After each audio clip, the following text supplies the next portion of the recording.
Juba. Less than a month into his tenure as Central Equatoria State Governor, Rabbi Majung Emmanuel confronts a severe test of leadership as insecurity surges across the region.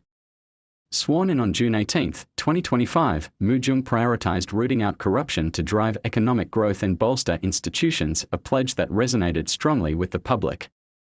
Yet, with only 4 days until he marks a month in office, county officials are urgently appealing to the veteran Army General not for anti-corruption measures, but to halt rampant abductions, civilian displacements, killings, and arson targeting government infrastructure.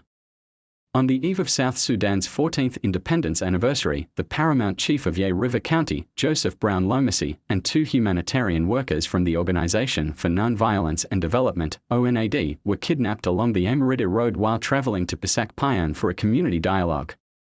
They were released 4 days later, according to County Commissioner Emmanuel Tabanseem. The abduction coincided with a security briefing on July 12, 2025, where state security officials updated Majung. The governor underscored the need to intensify efforts to dismantle gang activities across the state.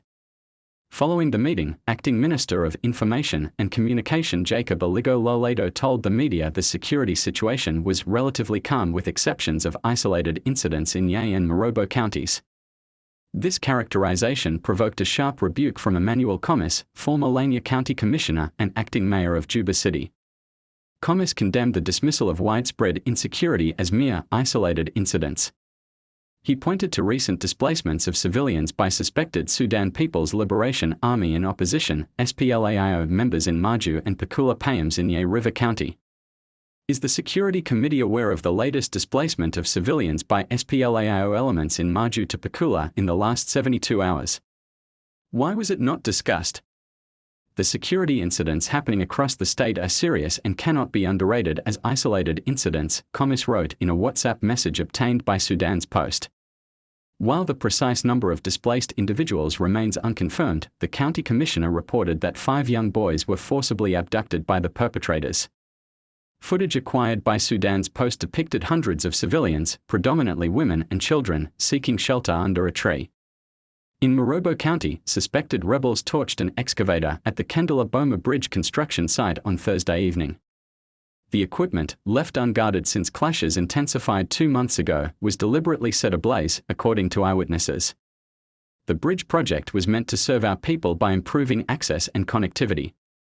Destroying such vital infrastructure only prolongs the suffering of civilians, data said. No group has claimed responsibility for the arson, though the region has experienced sporadic rebel activity in recent months. The incident follows a recent raid on the county's hospital in which 2 ambulances were burnt down, heightening safety fears. On Monday, representatives from Wandaruba and Lobanok communities met with Majung, presenting a litany of pressing challenges, with insecurity topping the list. It is another reflection of a commonplace concern within the state. While the governor's pledge to fight systemic corruption holds relevance, the growing pattern of insecurity, especially in Yei River and Morobo counties, appears to command more urgency from the state authorities.